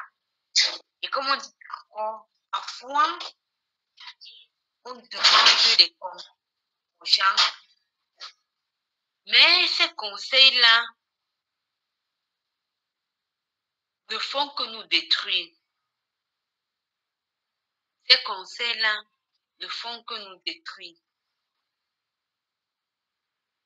Elle est restée dans son coin et s'est dit, mais non, ça ne peut pas se passer comme ça. Je vais chercher, peut-être même que c'est même qui a nos conseils que pour ma soeur, voilà comment tu vas faire. Lorsqu'on laisse la déception, quand il disait, sur le coup, on peut être en colère et tout, mais de façon chronique, à long terme, quelle est notre réaction? Et j'ai beaucoup aimé ce que la soeur m'avait a dit. Elle a géré dans la prière et en passant des moments dans la parole. Dans la prière et en passant des moments dans la parole. Et ça m'a beaucoup marqué. Ça m'a beaucoup marqué. À l'instant, on peut être là, on lance des paroles bizarres. Mais quand on revient en soi, quand on est calme, c'est là où le diable vous donne les idées. Et c'est exactement à ce moment que la gestion biblique doit se faire. Et lorsque le diable va mourir, il dit quoi que la vengeance, c'est un plat qui se mange froid. C'est vraiment du diable, ça. Il faut dire que tu programmes bien ce que tu vas faire. Tu t'assois, tu libères ça doucement, posément. Lorsque tu te venges d'une personne, tu te fais encore plus de mal. Et c'est ce que les gens n'ont pas compris. Lorsque tu te venges d'une personne, c'est plutôt toi que tu détruis. Parce que tout ce temps-là que tu passes, former le plan que tu vas faire. Un peu comme la sœur disait que, elle dit non, comment, bien fait comme toi là, hey, il calme comme tu es là, il va regretter. Donc, encore je vais le mijoter, que quand il va venir, oh, tu veux le traiter, je veux le monter, tu commences à te faire des idées. En tout cas, je l'attends sur place. Il va continuer, parce qu'on raconte là. Elle va venir, non. Tu commences à te faire des idées et tout. Là où le diable est dévié, il vient, il mijote, il te pousse les idées, il te donne les idées, il te donne les idées. Et cette femme, Tamar, est assise, elle a mangé des. Donc, le diable est venu donner les idées doucement. Absalom, 2 ans après, il tue son frère 2 ans après son forfait. Alors, c'est lui au départ qui a réagi pourtant calmement. Elle dit la réaction à l'instant T. Ne dis pas la réaction à long terme, mais à l'instant, c'est même lui qui dit à sa soeur que non, c'est la famille, c'est ton frère, non? Il faut pardonner là. C'est rien, il faut pardonner. Mais lui, à son cœur, il était en train de programmer son plan. Il était en train de programmer son plan. Vraiment que le Seigneur nous donne la grâce de ne pas nous laisser emporter par la colère. Vous savez, lorsqu'on traverse des moments difficiles, lorsqu'on est déçu, que ce soit dans une relation sentimentale, que ce soit une relation avec les bien-aimés, avec les soeurs, les frères, avec la famille, les parents, la restauration, est importante et capitale. Parce que tant qu'on n'est pas restauré, on ne peut pas faire mieux. Tant qu'on n'est pas guéri, on ne peut pas faire mieux. J'ai l'habitude de dire, on ne donne pas ce qu'on n'a pas. C'est-à-dire que si tu viens me demander aujourd'hui que ma soeur, j'ai besoin d'1 milliard, je peux t'aimer n'importe comment, mais je ne vais pas te trouver ça. Je ne peux pas te trouver ça à l'instant T. Et tu me dis, ah, pardon ma soeur, est-ce que tu peux prier pour moi? Est-ce que tu peux me donner 1000 francs ou bien voilà, ce que j'ai sur place, je peux te donner. Mais tu donnes 1 milliard là, même si je fais quoi, même si je t'aime n'importe comment, je ne peux pas te donner ça. Je ne peux pas te donner ça à l'instant. On ne peut pas donner ce qu'on n'a pas. On ne peut pas donner ce qu'on n'a pas. C'est pourquoi j'ai voulu qu'on parle d'abord de la réaction avant de parler de comment gérer lorsqu'on a une demande de mariage. Parce que ça arrive dans une relation de fiançailles, ça n'a pas résolu un problème en amont. C'est-à-dire que si tu es encore en colère contre quelqu'un, la Bible déclare que si tu viens devant le Seigneur avec ton offrande, et que tu te rappelles qu'il y a quelqu'un qui a quelque chose contre toi, dis que dépose ton offrande là-bas, va résoudre le problème avec la personne avant de revenir donner ton offrande. Ça dit tout. Cette parole du Seigneur dit tout. On ne peut pas s'engager dans une relation quand on n'a pas mis fin à l'autre. Quand je dis mettre fin, ce n'est pas seulement que non, on n'est plus ensemble. C'est que sentimentalement, cette colère-là, est-ce qu'elle est passée? Lorsqu'on continue à nourrir cette colère, on continue à nourrir ce sentiment, comme je disais, c'est une bombe à retardement qui peut éclater à tout moment et à n'importe quel endroit, parfois même au mauvais endroit. Ça enflamme, tout le monde se demande, mais c'est où ce qu'on appelle là ou bien c'est autre chose. Et que tu réagis comme tout le monde te regarde, tout le monde est stupéfait, chacun se demande, mais il y avait un autre problème qu'on n'était pas au courant ou bien c'est tout ce qu'on tentait de poser tout de suite, tout de suite. Que le Seigneur nous aide. Comment gérer? C'est ce qui est important. Comment gérer?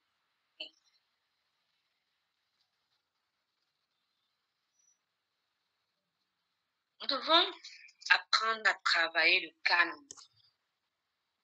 C'est vraiment un travail de fond. Ce n'est pas facile. Ça, ce que je vous assure. Je peux vous assurer, ce n'est pas facile. Mais en tant qu'enfant de Dieu, nous devons apprendre à travailler le calme.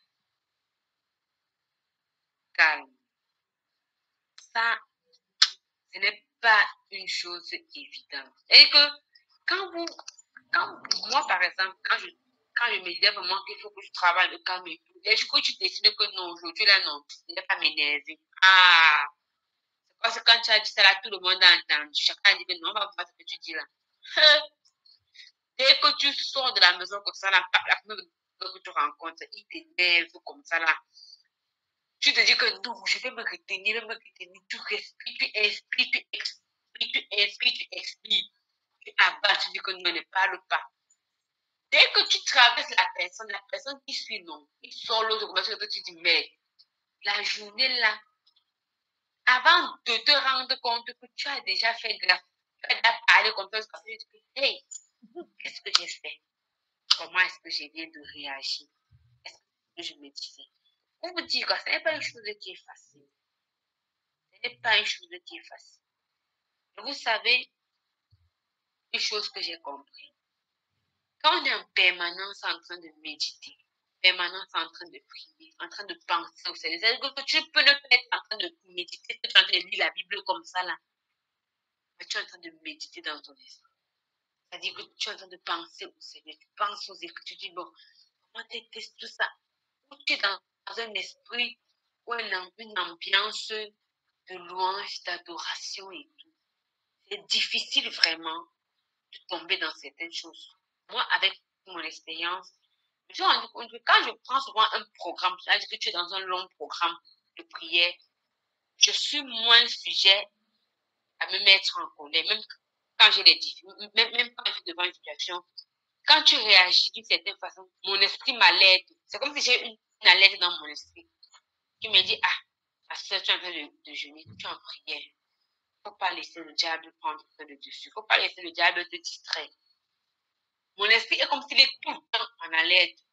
Dès qu'il y a un truc qui arrive, c'est comme si j'ai un boulon qui fait pim, pim dans ma tête pour me dire que, ah, danger, danger, danger. Et ça permet que je puisse me retenir. Et parfois, je comprends vraiment que c'est le diable. Vous savez, parfois, tu fais un programme, tu non, je vais faire un programme, je vais faire ceci, je vais méditer, je vais prier, je vais gêner aujourd'hui là. Or, le matin, le premier message que tu reçois, c'est seulement pour t'énerver. Dernièrement, encore, je disais aux collègues qu'il ne faut jamais vous connecter. Quand vous réveillez le matin, ne vous connectez pas sans avoir prié. Parce que les messages, quand tu te connectes, tu lis avant de te prier. C'est comme si ça détruit ta journée. Dernièrement, il y a un message qui m'a fait réveiller, j'ai vu dans le groupe. Bon, ça concernait le service. Genre, un infirmier allait dire au boss, nous à la garde, on vole l'argent des malades et tout. Et tout. Ça y est, c'est un message que tu lis, non. Tu veux m'énerver, quoi. Quand il s'agit au Sénégal, je dis non. Quand vous réveillez le matin, vous vous connectez, priez bien. Vous la connexion pour maintenant lire vos messages. Mais il faut d'abord bien prier. Quand le message que tu lis, ça t'énerve d'abord, tu m'as dit, quel est l'intérêt que quelqu'un a d'aller nous saboter comme ça dans le service? Donc, c'est lui qui prend cet exemple et dit, quand on est dans la prière, quand on est dans la présence du Seigneur, c'est difficile de tomber dans certaines choses. Je ne dis pas que c'est impossible, mais je dis que c'est difficile. Quand on est dans la présence du Seigneur, quand on est en prière. Et je vous assure, la meilleure façon de gérer la déception, c'est de la passer devant le Seigneur. J'ai été déçue, j'ai traversé un moment difficile. Les gens, la personne m'a montré que non, il va m'épouser, il va faire ceci. Je comptais sur la personne. J'avais un sentiment, mais ce n'était pas réciproque. J'avais ci, ça. Mais en fin de compte, je me rends compte que tout ce que je pensais, c'est pas vraiment ce qui arrive. Comment est-ce que je réagis? La prière, l'étude de la parole. Pour passer les moments de louange et d'adoration, j'ai compris que pour pardonner, il faut beaucoup être dans la louange et l'adoration. Ça libère l'esprit. Ça libère vraiment l'esprit. Et une autre chose qui est très importante, Merveille l'a dit, mon livre aussi l'a dit, elles ont appelé la personne pour dire, voilà, j'avais des choses dans mon cœur. J'avais prononcé des paroles, j'avais dit des choses qui n'étaient pas justes. Je m'excuse. C'est très important que la personne sache que vous l'avez délié dans votre cœur. C'est très important. C'est aussi un moyen de parler à la personne du Seigneur. Et la personne va se dire comme ça que c'est normalement moi qui dois demander pardon. Et comment c'est elle qui m'appelle pour me demander pardon? C'est aussi une façon de prêcher Christ. Prêcher Christ en montrant à quel point le Seigneur pardonne. Ce n'est pas forcément parce que je pense que j'ai raison. Je dois me dire, non, toi j'ai raison dans cette situation. Je ne vais même pas bouger le petit doigt. Je dis toujours que dans un problème, non. Chacun a toujours une part de responsabilité. La part de responsabilité d'une personne peut être plus grande que celle de l'autre, mais chacun a sa part de responsabilité. Et c'est bien de reconnaître que bon, moi aussi je suis tombée. Moi aussi je suis tombée là-bas. Tu es capable de restaurer. Tu es capable de restaurer au point où on te dit que non, tu es passé par là, tu n'arrives même pas à te rappeler. Tu reviens raconter l'histoire, ça devient comme un témoignage. Tu racontes ça comme un témoignage. Ah, vraiment, tu ris même. Parce que mes soeurs riaient, c'est pas sûr que quand c'était encore chaud, je riais comme ça. Hein. Le sourire n'était pas comme ça. Non, j'ai dit, quand tu vois comment Dieu t'a restauré, comment Dieu t'a libéré, mais tu ne peux qu'être en joie. Tu vois vraiment que c'était une expérience.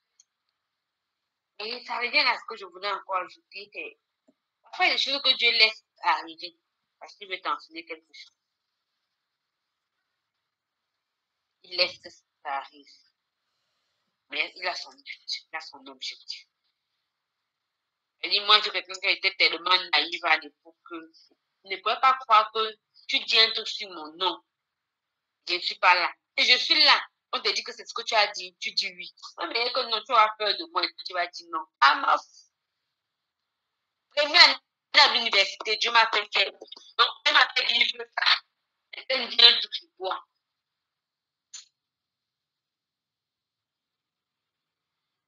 Tu penses que non, la personne blaguait seulement. Tu entends que la personne a dit que non, il faut qu'on fasse une réunion pour se retrouver à trois, on va parler de ça ensemble. La personne me dit que oui, c'est ce que tu as dit.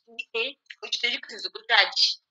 Tu as l'impression que tu deviens fou, quoi. C'est comme si ta tête commence par un tom à l'intérieur. Et parfois, quand on est trop naïf, Dieu te fait passer par certaines choses pour te dire, ah, ma fille, le monde n'est pas ce que tu crois. Hein. Le monde n'est pas ce que tu crois. La guérison, on a dit qu'on passe dans la prière, dans la parole du Seigneur, louange, adoration, mais aussi une chose de très importante que la sœur a dit encore, les personnes qui nous entourent, les personnes qui nous entourent. Lorsqu'on se fait entourer par des bonnes personnes, des personnes qui nous aiment véritablement, c'est-à-dire, elle a un qui t'aime vraiment, c'est pas le plan, il t'aime, même si tu as fait quoi dans la personne t'aime vraiment. Quand on est entouré par ce genre de personnes, on ne peut que sortir restaurer de ce genre de situation. Elles vont vous donner un conseil d'amour. Elles vont vous soutenir. Vous allez vraiment sentir que non.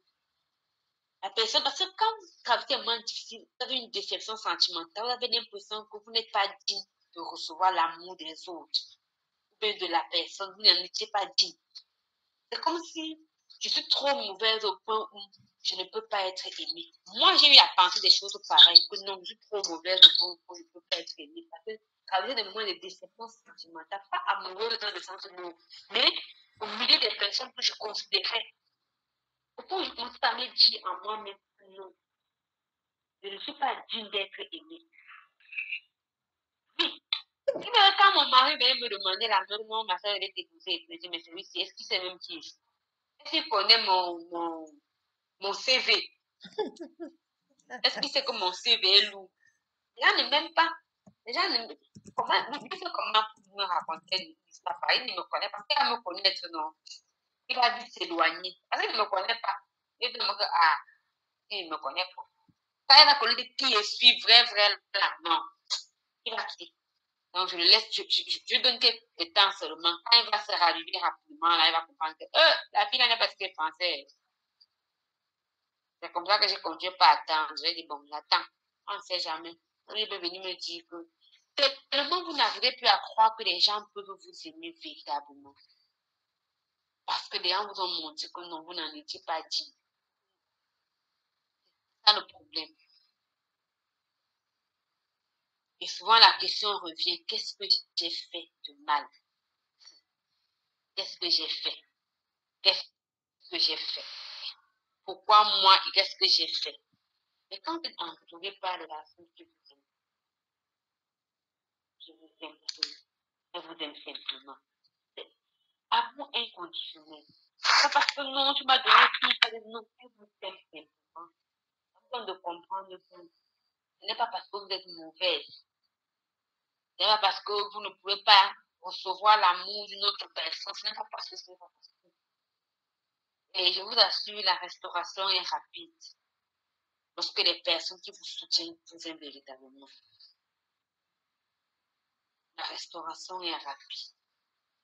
Et vraiment, moi, j'ai été totalement restaurée de ce genre de pensée et tout ça là, quand j'ai commencé véritablement ma relation. Je me dis, oh, donc c'était possible aussi que quelqu'un m'aime vraiment. Donc c'est possible, ça peut aussi arriver. Tellement les gens vous ont montré que non, vous étiez ci, vous étiez ça. Vous commencez par vous reprocher toute forme de choses, vous reprochez tout ça, vous reprochez ceci, cela et tout. Mais c'est pourquoi c'est important. Je vous invite encore à toujours vous faire entourer, à toujours demander au Seigneur de vous entourer de bonnes personnes, des personnes qui vous aiment, des personnes qui vous considèrent, des personnes qui sont capables de se sacrifier pour vous, des personnes qui sont capables, même quand elles sont occupées, de vous donner 10 minutes de leur temps, des personnes qui sont capables de vous donner leurs oreilles pour que vous puissiez parler, des personnes qui peuvent vous donner leur épaule pour que vous puissiez pleurer dessus. Voilà, vous demandez ça à Dieu. Ce genre de personnes vous soutiennent. La femme me disait encore comment, à un moment, elle était obligée de bloquer la personne. Pas parce qu'elle détestait forcément la personne, parce qu'elle avait besoin d'être restaurée. Et ça m'amène à vous dire une chose. Il y a des guérisons qu'on obtient uniquement quand on s'éloigne du facteur d'entretien. C'est-à-dire que tu es malade, mais tu es à côté du facteur d'entretien. Ça continue par entretenir la maladie, ça entretient.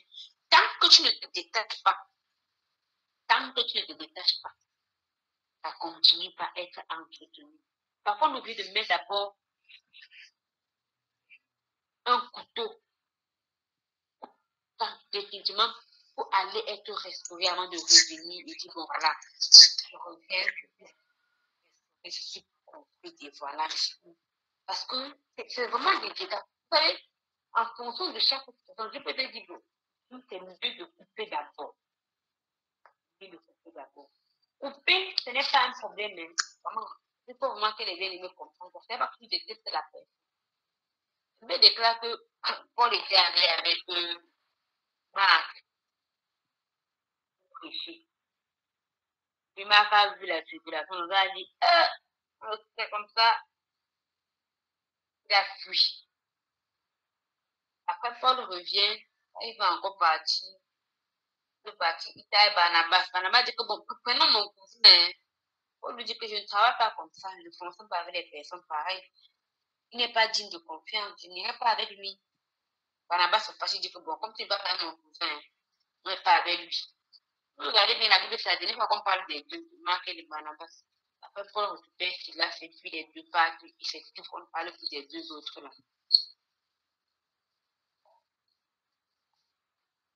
Pour vous dire quoi? Parfois, on est obligé de se séparer pour être restauré.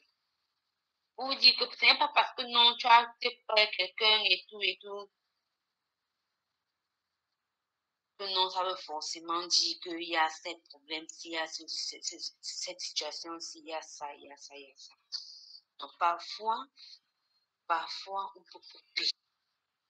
Parfois, on peut couper pour être guéri avant de revenir maintenant. Il y a les gens qui disent pardon, te demande pardon. Mais comme tu sais que ton pardon n'est pas sincère, quand tu n'es pas guéri, ton pardon n'est pas sincère, tu parles quand même la bouche, les lèvres, ils font tac, tac, tac, tac, tac, tac, tac. Il n'y a rien dans le cœur. Parce que tu n'es pas guéri.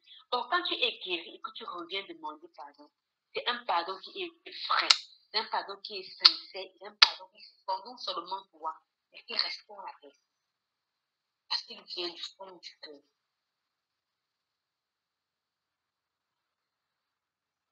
Sœur Judica, elle disait qu'elle avait quelque chose à dire.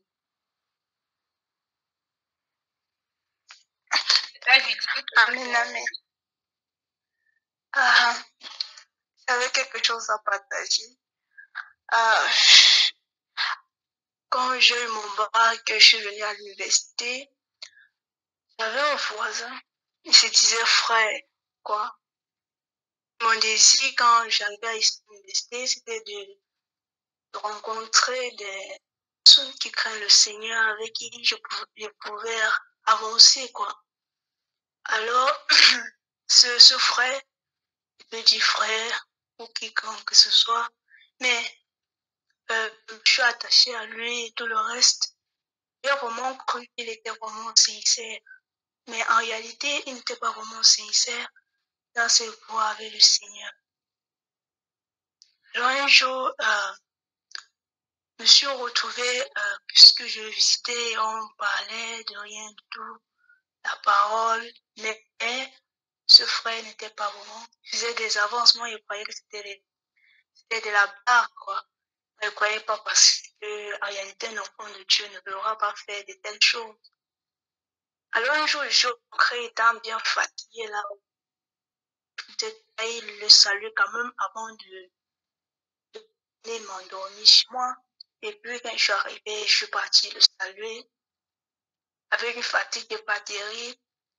Et puis quelque chose s'est passé, le type m'a embrassé, m'a touché un peu bizarrement. Et t'as su, j'ai eu une haine terrible. Quand je suis rentrée dans ma chambre, j'ai pleuré. J'ai pleuré et dit que qu'est-ce qui s'est vraiment passé. Et il fallait pas que j'aille vraiment là-bas et tout le reste. Puis je lui ai dit que je t'ai pardonné. Je t'ai pardonné pour ce que tu m'as fait. En réalité, je ne l'avais pas fait. Puisque à moins de reprises, s'il me faisait quelque chose, je devais lui lancer une parole grossière, lui manquer de respect parce que le type là avait 25 ans et moi j'avais 19 ans, je crois.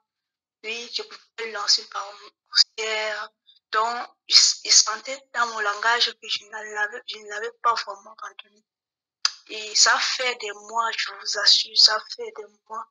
Et quand je suis retournée vers les congés de Noël, après les congés de Noël, je suis retournée. Je n'avais pas, j'avais de la haine.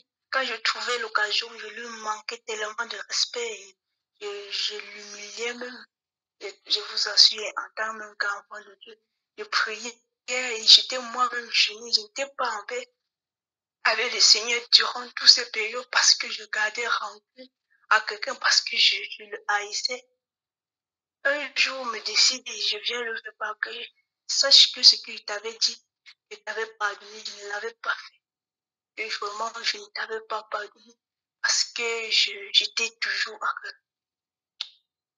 Un jour, j'écoute un de mon père qui me fait comprendre que c'est ce jour-là que quand je suis rentrée, il me fait comprendre que hey, de la haine, pas une bonne chose. La jalousie est un signe d'infériorité. Il faut prendre toutes choses à la légère pour avancer dans la vie. Et là, quand je suis rentrée, je me suis tellement, je me suis soulagée. Quand je suis partie vers lui, je lui dis que voici. Et cette fois-ci, j'étais vraiment pardonnée. Ce jour-là, j'ai été vraiment libérée. J'ai été vraiment libérée. Je rends vraiment gloire à Dieu. Ce qu'on dit là, c'est vraiment la réalité. On peut dire de bouche qu'on a pardonné. On peut dire de bouche, oui, je t'ai pardonné, alors que dans le cœur, on ne l'a pas fait. Et ce n'est même pas à notre avantage. Parce que là, ta relation avec Dieu est bafouée et tu ne pourras jamais vraiment y revenir si c'est le moment si tu ne règles pas ce dont tu as fait. Donc, c'était un peu ça que je voulais partager. Je voulais un peu partager ça. Amen, amen. Amen, ma soeur. Amen. Amen. Merci, ma soeur. Mon expérience vraiment me fait penser. Moi aussi, j'ai vécu une expérience similaire, hein, je t'assure. J'ai vécu une expérience presque similaire à la tienne où tu as quelqu'un qui pense que non, c'est un bien-aimé, c'est un frère en Christ. C'est un frère, hein. Tu vas chez lui, tu sais que non, je suis chez mon frère. Puis voilà, il me dit, oh, c'est comment? Tu ne m'as même pas fait un câlin. Pour moi, câlin, c'est donc dans ma tête, je ne sais même pas dans son câlin là, c'est que je ne pouvais même pas l'imaginer, surtout qu'à l'époque, mon niveau de naïveté était déjà trop grand parce qu'ils savaient que non, quand tu dis que tu es enfant de Dieu, tu ne peux même pas avoir de copine, tu ne peux même pas avoir. Donc j'avais tellement, j'étais trop strict. J'étais trop strict. Je crois que je devais avoir 20 ans, 21. Donc c'est pas 20, 21, hein. Oui, c'est quand même déjà vieille, hein. Voilà. C'est pas 20, 21. Donc, j'ai vécu une expérience similaire, toujours avec un bien-aimé. Moi, je ne sais même plus si je vais l'appeler bien-aimé. Je ne sais pas. Je ne sais vraiment pas. Mais, une expérience similaire où tu es chez quelqu'un, mais quand je suis sortie de chez lui ce jour, mais je me suis mais contrairement à toi, tu le reprochais, mais moi, je me reprochais à moi, je me demandais, je faisais même quoi là-bas? Je faisais même quoi là-bas? Qu'est-ce qui m'a poussé à aller là? Je me demandais, viens chez moi.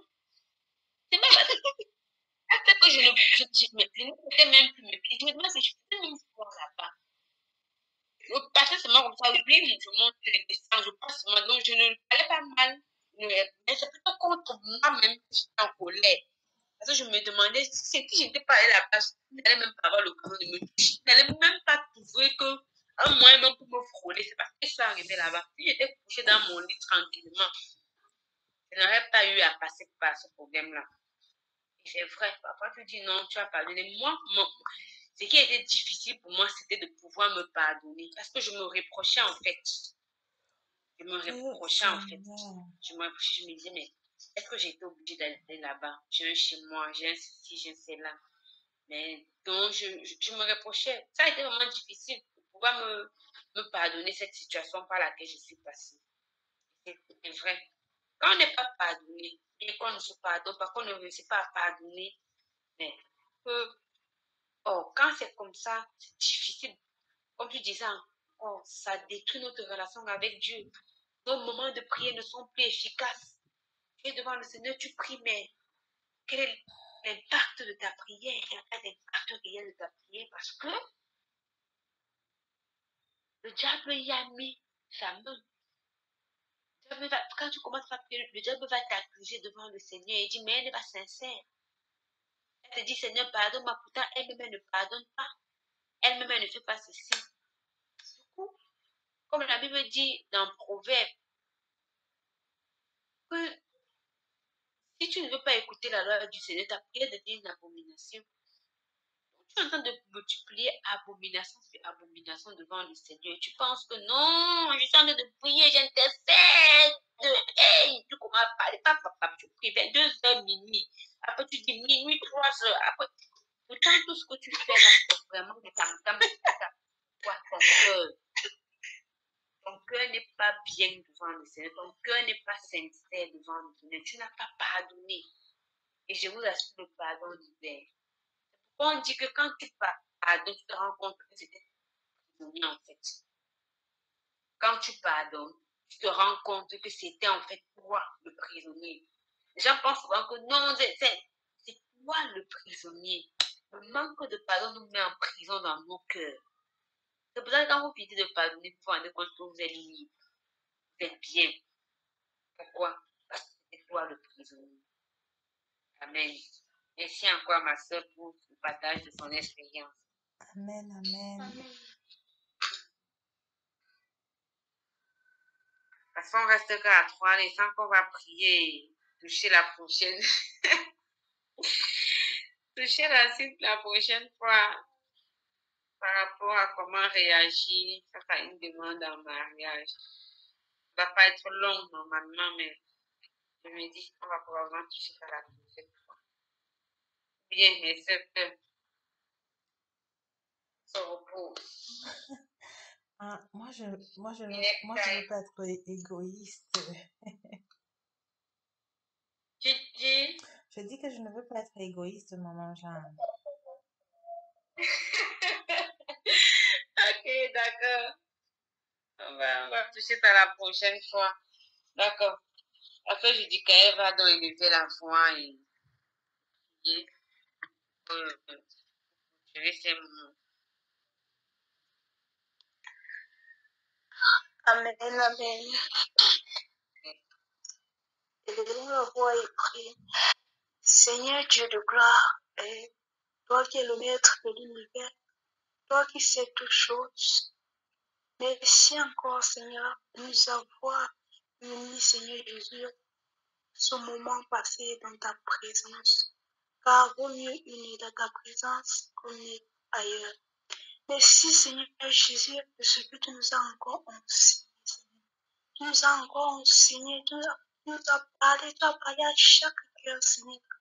Aide-nous, Seigneur, Dieu de gloire, de prendre ces enseignements, Père.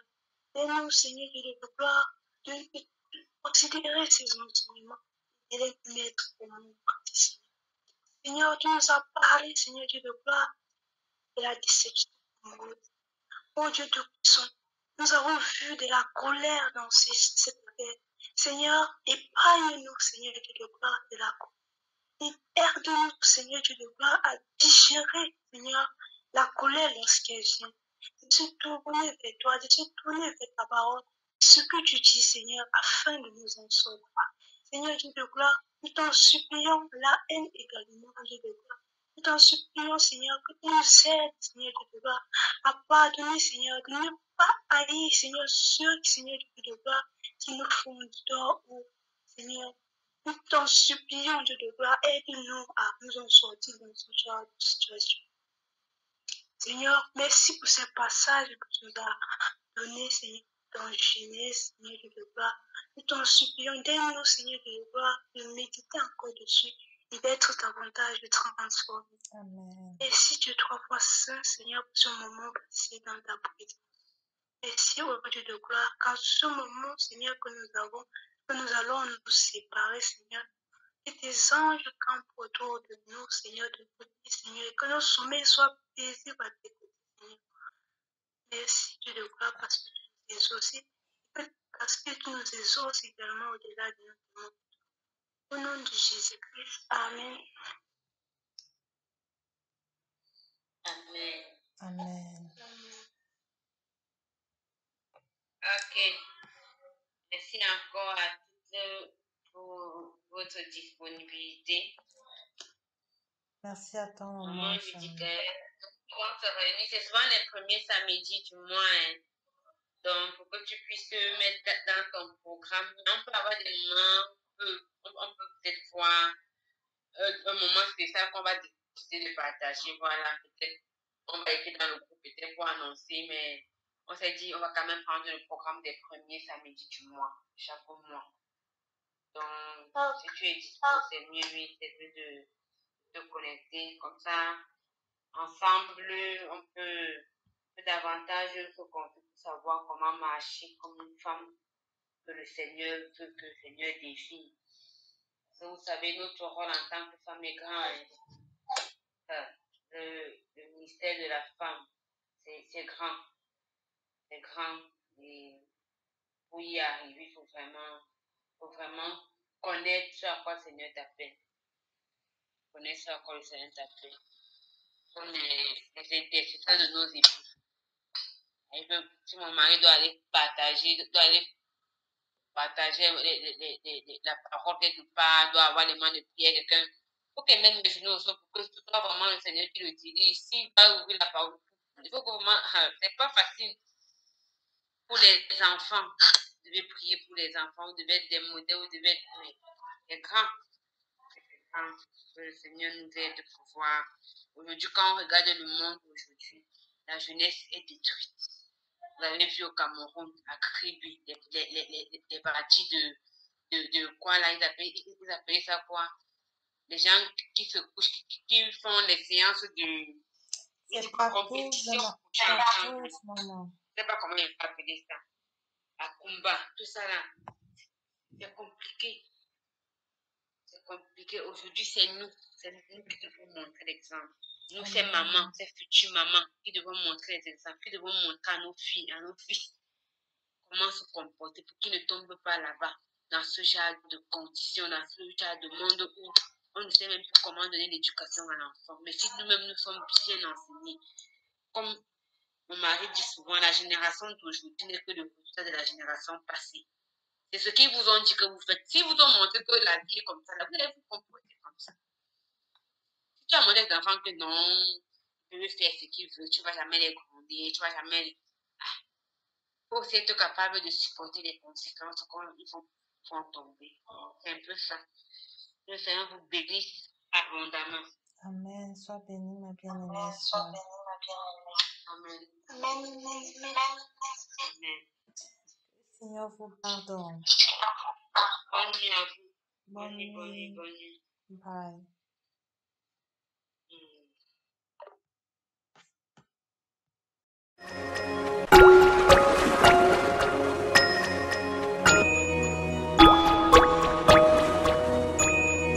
Mm.